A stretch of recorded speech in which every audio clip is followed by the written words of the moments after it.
Hello students, good morning all of you. आज पढ़ेंगे आप मेरे साथ गंगा नदी तंत्र। वैसे मैं जितने भी नदी तंत्र उत्तराखंड का जो नदी है, नदी सिस्टम है, उसको मैं अलग से सेपरेटेड पढ़ाता हूँ।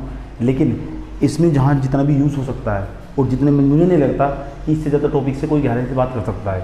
और जो है गंगा नदी तंत्र, उसके बाद हम कवर करेंगे काली नदी तंत्र।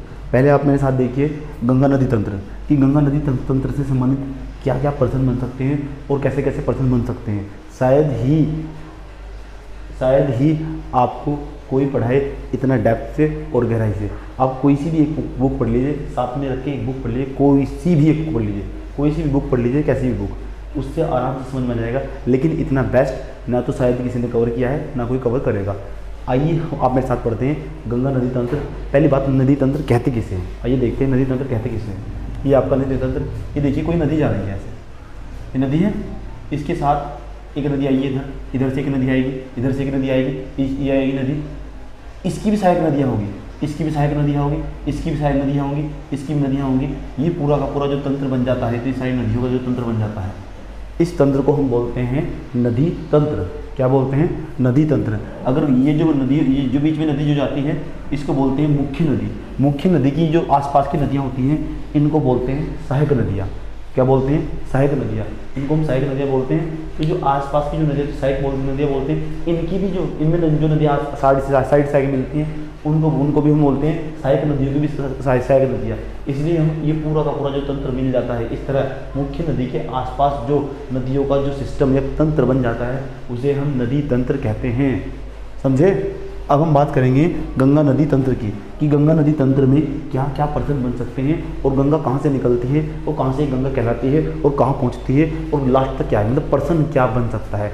आपसे पहला सीधा सवाल पूछेगा, गंगा की लंबाई पूरे भारत में कितनी है? ये सब जानते हैं, 2500 किलोमीटर। कितनी है? 25 हाँ 25 किलोमीटर है। कितनी? 25 किलोमीटर। किसकी लंबाई? गंगा की। कहाँ? भारत में। गंगा निकलती कहाँ से है? आइए देखते हैं गंगा कहाँ से निकलती है। आपका बेटे जो इसको हटा देते हैं भी यहाँ से, जो बद्रीनाथ है ना, बद्रीनाथ के पास, बद्रीनाथ में एक पड़ता है, बद्रीनाथ कहाँ है आप बताइए मुझे, मैंने आपको सारा पढ़ा हुआ है। आप बताइए बद्रीनाथ कहाँ है? बद्रीनाथ में एक ताल है, नाम है सतोपंथ ताल। इसी के पास एक ग्लेशियर पड़ता है, ठीक है, उसको सतोपंथ ताल कहें तो आप इसे शी सागर भी कहते हैं, अक्षी सागर भी कहते हैं। सतोपंथ ताल के पास, सतोपंथ ताल कह दीजिए, अक्षी सागर भी कह दीजिए। आप बद्रीनाथ के पास पड़ता है और यहीं से निकलती है आपकी विष्णु गंगा। ये आई देखिए आपकी विष्णु गंगा, हमने लिखा हुआ है विष्णु गंगा। नहीं दिखाई दे रहा, पहली बार तो दिखाई दे रहा होगा।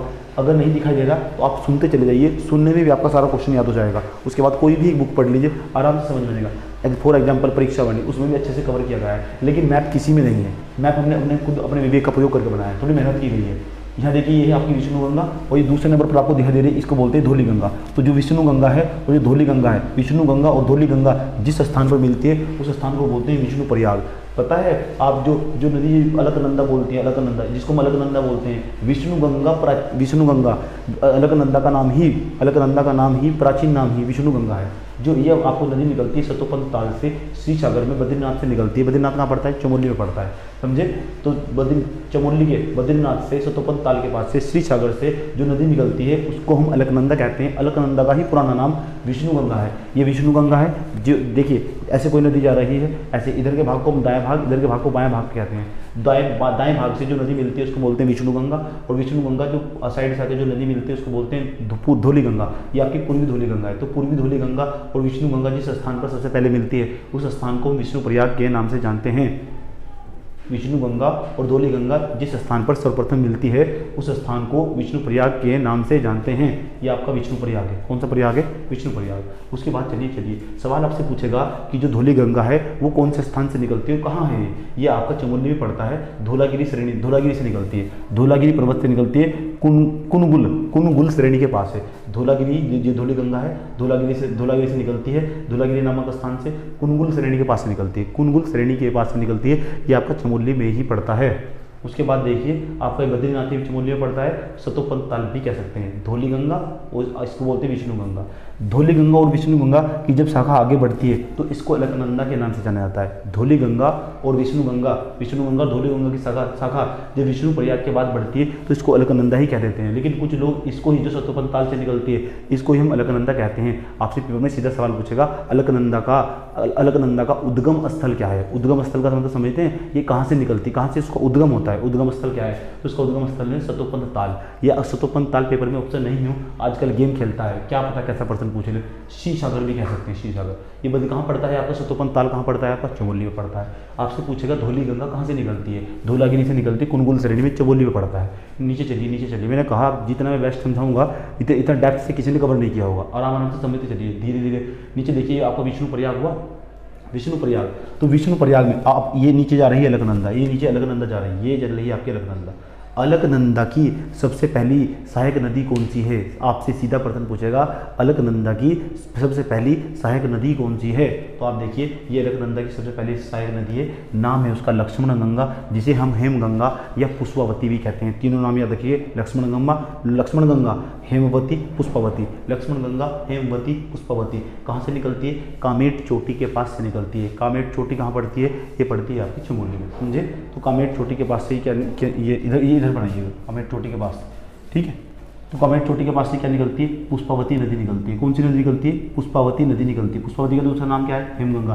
यहाँ से क्या प्रश्न पूछेगा, आपसे पूछेगा कि अलकनंदा की सबसे पहली सहायक नदी कौन सी है। तो अलकनंदा की सबसे पहली सहायक नदी लक्ष्मण गंगा या हेमगंगा या पुष्पावती है, जो कामेट चोटी से निकलती है, समझे। उसके बाद अलकनंदा की जब शाखा धीरे धीरे आगे की ओर बढ़ती है, अलकनंदा की शाखा धीरे धीरे आगे की ओर बढ़ती है, तो उसमें दूसरे नंबर पर चमोली के ही अंदर रतकोना नामक स्थान थे। रतकोना के पास देवताल नामक स्थान से, रतकोना के पास देवताल नामक स्थान से एक नदी निकलती है जिसको हम सरस्वती नदी कहते हैं। ये सरस्वती नदी आगे बढ़ती है। सरस्वती नदी जब आगे बढ़ती है, ये जो सरस्वती नदी है जिस स्थान में मिलती है उस स्थान को केशव प्रयाग कहते हैं। केशव प्रयाग याद रखिएगा, उस स्थान को क्या बोलते हैं, केशव प्रयाग। अलकनंदा और सरस्वती के संगम को हम केशव प्रयाग के नाम से जानते हैं, समझे। बताइए अलकनंदा की सबसे पहली सहायक नदी कौन सी है, आप इसका उत्तर बताइए। दूसरा प्रश्न आपसे पूछा जा सकता है, सरस्वती और अलकनंदा के संगम को क्या कहते हैं। सरस्वती और अलकनंदा के संगम को केशव प्रयाग कहते हैं। आपसे प्रश्न पूछा जा सकता है कि सरस्वती जो है उसका उद्गम स्थल कहाँ से है, तो देवताल से है। देवताल रतकोना के पास देवताल पड़ता है, चमोली में पड़ता है। ये आपकी सरस्वती नदी रही, कहाँ मिलती है, केशव प्रयाग में। आगे चलिए धीरे धीरे, जब साइड से आप देखिए इधर ये बाएं भाग से नंदा घूटी के पास, चमोली में पड़ता है, नंदा घूटी के पास से नंदाकिनी नदी निकलती है। नंदाकिनी नदी जिस स्थान पर मिलती है उस स्थान को हम नंद प्रयाग कहते हैं। ये आपका नंदाकिनी, नैसे नंदाकिनी, नैसे नंद प्रयाग, नैसे नंदाकिनी, नैसे नंद प्रयाग, ये इस स्थान को बोलते हैं नंद प्रयाग। ये आपका नंद प्रयाग है, समझे। नंद प्रयाग। नंदाकिनी नदी कहाँ से निकलती है, नंदाकिनी नदी नंदा घुंटी से निकलती है, जो चमोली में पड़ता है। उसके बाद अपनी कहानी को आगे बढ़ाइए। तो जैसे जैसे आप नीचे की हो जाएंगे, आप देखिए एक एक कर में याद रखिए। बताइए अलकनंदा कहाँ से निकलती है, सतोपंत से निकलती है। कौन सा सतोपंत का दूसरा नाम क्या है, शीसागर भी है। आप बताइए धौली गंगा कहाँ से निकलती है, धौलागिरी से निकलती है, कुनगुल के पास से निकलती है। बताइए अलकनंदा कहाँ से कहलाती है, विष्णु प्रयाग के बाद अलकनंदा कहलाती है। विष्णु प्रयाग के बाद अलकनंदा कहलाती है। उसके बाद देखिए पुष्पावती नदी मिलती है, जिसको हम पुष्पावती नदी कामेट चोटी से निकलती है, जिसको हम हेमगंगा और लक्ष्मण गंगा भी कहते हैं। उसके बाद कहानी को आगे बढ़ाइए। देखिए रतकोना के पास देवताल नामक स्थान से निकलती है सरस्वती नदी। सरस्वती जिस स्थान पर मिलती है अलकनंदा से, उस स्थान को कहते हैं केशव प्रयाग। ठीक है, फटाफट इस तरह डिवीजन कर लीजिए। मैप देखेंगे तो जल्दी याद हो जाएगा। नंदा घुंटी से नंदाकिनी नदी निकलती है, जो नंद प्रयाग नामक स्थान पर मिलती है। 5 प्रयाग में से, उत्तराखंड के 5 प्रयागों में से स्थित 3 प्रयाग चमोली में पड़ते हैं। नंबर 1 विष्णु प्रयाग, नंबर 2 आपका नंद प्रयाग, नंबर 3 है आपका रुद्रप्रयाग। नंबर 3 है क्या है आपका, रुद्रप्रयाग। 3 प्रयाग चमोली में पड़ते हैं। नंबर 1 विष्णु प्रयाग, नंबर 2 नंद प्रयाग, नंबर 3 आपका ये है आपका रुद्रप्रयाग, याद रखिएगा।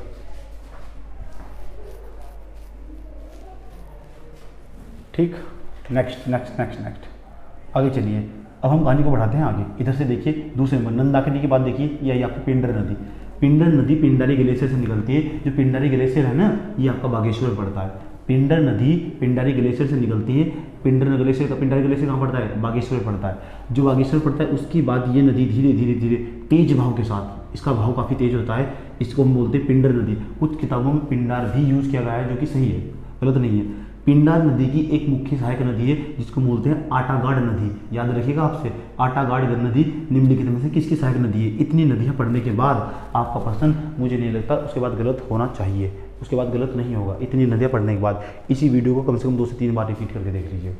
आटागाड़ किसकी नदी है, पिंडारी की सहायक नदी है। उसके बाद ये पिंडारी नदी कहाँ से निकली, पिंडारी ग्लेशियर। कहाँ पड़ता है पिंडारी ग्लेशियर, बागेश्वर में। आगे चलिए इधर से, इधर पिंडारी देखिए, इस नदी के बाद, इस नदी के बाद देखिए रुद्रप्रयाग में एक नदी मिलती है। ये देखिए आपका, ये रुद्रप्रयाग है। रुद्रप्रयाग में पड़ता है आपका केदारनाथ। केदारनाथ के पास, केदारनाथ आपका पड़ता है मंदरांचल श्रेणी के पास। केदारनाथ आपका मंदरांचल श्रेणी के पास पड़ता है। ये कौन से जिले में है, ये जो आपका केदारनाथ है ये रुद्रप्रयाग जिले में है। रुद्रप्रयाग के पास से एक नदी निकलती है, नाम है मंदाकिनी नदी। इसका जो जल है ना बहाव काफ़ी शांत मात्रा में जाता है, जो शांत जाता है, इसलिए मंदाकिनी का मतलब शांत नदी। कभी कभी इस नदी को हम शांत नदी भी कह देते हैं। कहाँ से निकलती है, केदारनाथ से। कौन सी श्रेणी के पास से, मंदरांचल श्रेणी के पास से निकलती है। कौन सी नदी, मंदाकिनी नदी। आपसे ये प्रश्न नहीं पूछेगा कहाँ से निकलती है केदारनाथ से, आपसे ये प्रश्न पूछेगा मंदाकिनी नदी का नाम शांत नदी का है, तो बिल्कुल है। मंदाकिनी नदी जो है वो आपकी अलकनंदा से किस स्थान में मिलती है, रुद्रप्रयाग में मिलती है। रुद्रप्रयाग में मिलती है, कहाँ मिलती है, रुद्रप्रयाग में। कौन सी नदी है जो आप ये यहाँ से नदी आ रही है, ये कौन सी नदी है, ये आपकी मंदाकिनी है। आपसे प्रश्न पूछेगा मंदाकिनी की सबसे मुख्य सहायक नदी का नाम बताइए, नाम है मधुगंगा। ये रही आपकी मधुगंगा। आपसे प्रश्न पूछेगा मधुगंगा मंदाकिनी से कौन से स्थान पर मिलती है, तो आंसर है कालीमठ। ये रहा आपका कालीमठ, कालीमठ है, ये रही आपकी मधुगंगा। ये दोनों की जब धारा आगे बढ़ती है तो इसको हम पूरी की पूरी आपकी मंदाकिनी नदी कहलाती है। मंदाकिनी नदी अलकनंदा से जिस स्थान पर मिलती है उस स्थान को, उसकी मिलन बिंदु को हम रुद्रप्रयाग के नाम से जानते हैं। समझे, आगे बढ़िए। उसके बाद पता है जब जो आपकी अलकनंदा है, अलकनंदा की लंबाई देवप्रयाग तक कितनी है, 195 किलोमीटर। कितनी है, 195। ये प्रश्न पूछा जाना चाहिए। अलकनंदा की लंबाई देवप्रयाग से पहले, क्योंकि अलकनंदा का अब नाम बदलने वाला है। अलकनंदा के बाद देवप्रयाग, अलकनंदा के बाद अलकनंदा नदी को हम अलकनंदा न कहते हुए देवप्रयाग के बाद उसे गंगा कहते हैं, क्योंकि देवप्रयाग के बाद धीरे धीरे वो जब हरिद्वार में पहुँचती है तो मैदानों में प्रवेश कर जाती है। समझे, जो मैदानों में प्रवेश करते हैं तो उसको गंगा के नाम से जानते हैं। हरिद्वार वाले लोग गंगा और पूरे भारत के लोग इसको ही गंगा कहते हैं।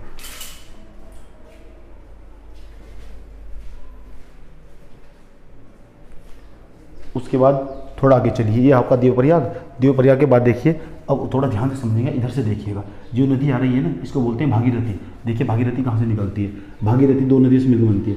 जो भागीरथी है ना ये निकलती है गोमुख ग्लेशियर से। गोमुख ग्लेशियर पड़ता है आपको उत्तरकाशी में, गोमुख ग्लेशियर है जो आप देख रहे हैं, ये पूरा का पूरा ये आपका गोमुख ग्लेशियर।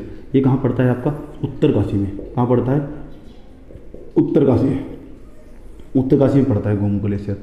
अब आपसे प्रश्न पूछा जाएगा ये गोमुख ग्लेशियर से जो नदी निकलती है उस नदी को बोलते हैं भागीरथी। ये आपकी भागीरथी है, भागीरथी। और यहाँ ये पड़ता है आपका टिहरी में, खतलिंग ग्लेशियर टिहरी में पड़ता है। उसके पास से एक नदी निकलती है, नाम है भिलंगना। नाम क्या है, भिलंगना नदी कहाँ से निकलती है, खतलिंग ग्लेशियर से। जो आपका गोमुख ग्लेशियर है, गोमुख ग्लेशियर से निकलती है भागीरथी। भिलंगना और भागीरथी जिस स्थान पर मिलती है उस स्थान को हम पुराना टिहरी या टिहरी डैम या गणेश प्रयाग के नाम से जानते हैं, जो कि अब पूरी तरह पानी में डूब चुका है। मैंने कहा जो आपका ये है आपका गोमुख ग्लेशियर कहाँ पड़ता है, उत्तरकाशी में। ये आपका खतलिंग ग्लेशियर कहाँ पड़ता है, खतलिंग ग्लेशियर पड़ता है टिहरी में। यहाँ से कौन सी नदी निकलती है, भिलंगना। यहाँ से कौन सी नदी निकलती है, भागीरथी। भिलंगना और भागीरथी की जो संगम होता है वो टिहरी डैम पर होता है। टिहरी डैम इसके आगे बनाया गया है। वो जो इसको बोलते हैं, जिस स्थान पर मिलते हैं उसको बोलते हैं पुराना टिहरी। आजकल इसको गणेश प्रयाग के नाम से जानते हैं, जो अब पूरी तरह पानी में डूब चुका है। कारण क्या है, ये देखिए जैसे कोई नदी आ रही है, ये आपकी नदी आ रही है, उसके बाद ये आपकी आई भिलंगना इधर से, ये आपकी आई कौन सी, भागीरथी। यहाँ पे यहाँ पे एक डैम बना दिया गया जिसको हम टिहरी डैम कहते हैं। टिहरी डैम के पीछे का जो स्थान है जहाँ दोनों नदी मिलती थी, ये पूरी तरह पानी में डूब चुका है। ये पूरा एरिया पानी में डूब चुका है धीरे। तो यहाँ के जो लोग हैं माइग्रेट करके यहाँ से प्रवास करके दूसरे इलाकों में प्रवेश कर चुके हैं, क्योंकि बांध बनाने से प्रवास की समस्या भी बढ़ती है, जो कि आप जानते होंगे। जब यहाँ पर बांध बनाया गया, टिहरी डैम बनाया गया, तो जो स्थान है ना पूरा का पूरा, जिसको हम पुराना टिहरी कहते हैं, जिसको गणेश प्रयाग के नाम से जानते हैं, पूरी तरह पानी में विलीन हो चुका है। और ये एरिया धीरे पानी में विलीन हो रहा है। ये जो एरिया है आपका, ये आपका टिहरी डैम है। इसको जानते हैं जहाँ भिलंगना और भागीरथी का संगम होता है, उस स्थान को हम गणेश प्रयाग के नाम से जानते हैं। कौन से प्रयाग के नाम से, गणेश प्रयाग के। गणेश प्रयाग अब पूरी तरह पानी में विलीन है, पानी में डूब चुका है पूरी तरह। उसके बाद अब देखिए, आपसे और भी प्रश्न पूछा जा सकता है। जो भिलंगना नदी है उसकी सहायक नदी कौन सी है? तो आप याद रखिए उसकी सहायक नदी है दूध गंगा। दूध गंगा भिलंगना की सहायक नदी है, जो कि मुख्य सहायक नदी है। दूध गंगा भिलंगना की मुख्य सहायक नदी है। क्या आप तक ऐसा प्रश्न पूछ ले। उसके बाद जो आपको ये दिखाई दे रही होगी भागीरथी, भागीरथी की सहायक नदियों के नाम पूछ लेगा आपसे। आप याद रखिए भागीरथी कोई एक नदी से मिलकर नहीं बनती। जो भागीरथी है वो कहाँ से निकलती है? गोमुख ग्लेशियर से निकलती है। कहाँ से निकलती है? गोमुख ग्लेशियर से। कहाँ पड़ता है? उत्तरकाशी में। जो भागीरथी है वो लगभग 20 नदियों का जल लेकर चलती है। 20 छोटी छोटी नदियों के नाम कुछ इस प्रकार हैं, याद रखिए, जैसे रुद्र गंगा, असीम गंगा, सियाल गंगा, अनेक प्रकार की अरुण गंगा, अनेक प्रकार की बहुत सारी छोटी छोटी नदियाँ हैं। 20 लगभग 20 छोटी छोटी नदियों का जल लेकर जो है भागीरथी आगे बढ़ती है। भागीरथी भिलंगना से टिहरी डैम पर, टिहरी डैम से पहले गणेश प्रयाग में मिलती है। गणेश प्रयाग को पहले पुराना टिहरी के नाम से जानते हैं, जो कि अब पूरी तरह डूब चुका है। आप धीरे धीरे देखिए, धीरे धीरे ये जब नदी आगे बढ़ती है, लगभग जो है आपकी भागीरथी की लंबाई लगभग 205 किलोमीटर है। और कहा जाता है अलकनंदा के अंदर अगर सबसे अधिक जल गिराने वाली अगर कोई नदी है तो उसका नाम है भागीरथी। क्या नाम है? भागीरथी। भागीरथी की लंबाई पूरी लगभग 205 किलोमीटर है, जो अलकनंदा में देवप्रयाग से मिलती है। देवप्रयाग के बाद यह नदी गंगा के नाम से जानी जाती है। मैंने कहा जो भागीरथी है वो लगभग 205 किलोमीटर की लंबाई दूरी तय करने के बाद देवप्रयाग में अलकनंदा से मिलती है। और अलकनंदा से भागीरथी और अलकनंदा जब आपस में मिल रही हो, ऐसे लगता है जैसे सास बहू आपस में गले मिल रही हो। मैंने कहा जब भागीरथी और अलकनंदा दोनों देवप्रयाग में मिलती है तो मानो ऐसा लगता है जैसे सास बहू आपस में गले मिल रही हो। नेक्स्ट, उसके बाद देखिए नीचे चलिए, देवप्रयाग समझ में आया। देवप्रयाग के बाद अब हम अलकनंदा को ही गंगा के नाम से जानते हैं। उसके बाद ये देखिए आपका ये आपका व्यास घाट, ये रहा आपका व्यास घाट, सतपुली के पास पड़ता है, पौड़ी में पड़ता है आपका। यहाँ से व्यास घाट के पास से सतपुली के पास पड़ता है व्यास घाट। वहाँ से एक नदी निकलती है, मौसमी नदी है एक प्रकार की। इसको हम बोलते हैं नियार नदी। कौन सी नदी है? ये नियार नदी। ये नियार नदी है, ये फूलचट्टी नामक स्थान पे मिलती है। किससे? गंगा से। गंगा और नियार नदी के जो संगम है उसको बोलते हैं फूलचट्टी नामक स्थान पर इससे मिलती है। उसके बाद जैसे ही आप नीचे की ओर जाएंगे तो आपको ऋषिकेश में साइड से आकर, इधर दाएं भाग से आकर आपको एक नदी मिलती दिखाई देगी, जिसको हम चंद्रभागा कहते हैं। आपसे सीधा प्रश्न पूछा जा सकता है, गंगा से ऋषिकेश में कौन सी नदी मिलती है? तो नाम है चंद्रभागा। क्या नाम है? चंद्रभागा। नीचे आइए, नीचे जाइए। ये है आपकी सोंग नदी, जो रायवाले में मिलती है। किससे? गंगा से। सोंग नदी काफ़ी भाव तेज है इसका। सोंग क्या है? सोंग नदी कहाँ से कहलाती है? सोंग नदी देखिए, वाल्दी और सिसवा की मुख्य धारा जब आगे बढ़ती है तो वह सोंग नदी का निर्माण करती है। सोंग नदी गंगा में जिस स्थान पर मिलती है उस स्थान को रायवाला कहते हैं। नेक्स्ट आगे बढ़िए, रायवाला के बाद इधर देखिए, जब ये रायवाला के बाद जो गंगा है वो आगे की ओर बढ़ती है। जैसे ही आगे की ओर बढ़ती है तो ये जो है रतमऊ नाम से, रतमऊ नदी से मिलती है।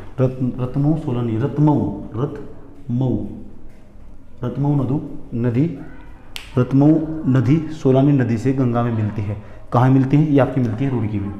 ये आपकी जो रतमऊ सोलानी नदी जो है आपकी, ये मिलती है गंगा से। कहाँ मिलती है? गंगा से मिलती है कहाँ? रुड़की में मिलती है। ये आपका पूरा गंगा नदी तंत्र समाप्त हुआ। मुझे नहीं लगता गंगा नदी तंत्र में इससे ज़्यादा बताया जा सकता है या इसके ज़्यादा पढ़ाया जा सकता है। इतना नॉलेज आप ग्रहण कर लेंगे तो आप क्वेश्चन को कैंसिल आउट करने की स्थिति में होंगे।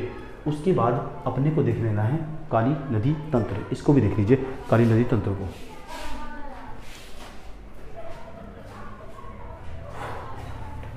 अब इसको हटा दे रहे हैं हम यहाँ से, ठीक है।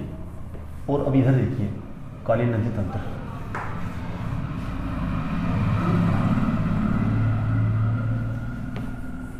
ठीक है बेटे, काली नदी तंत्र देखे साथ साथ।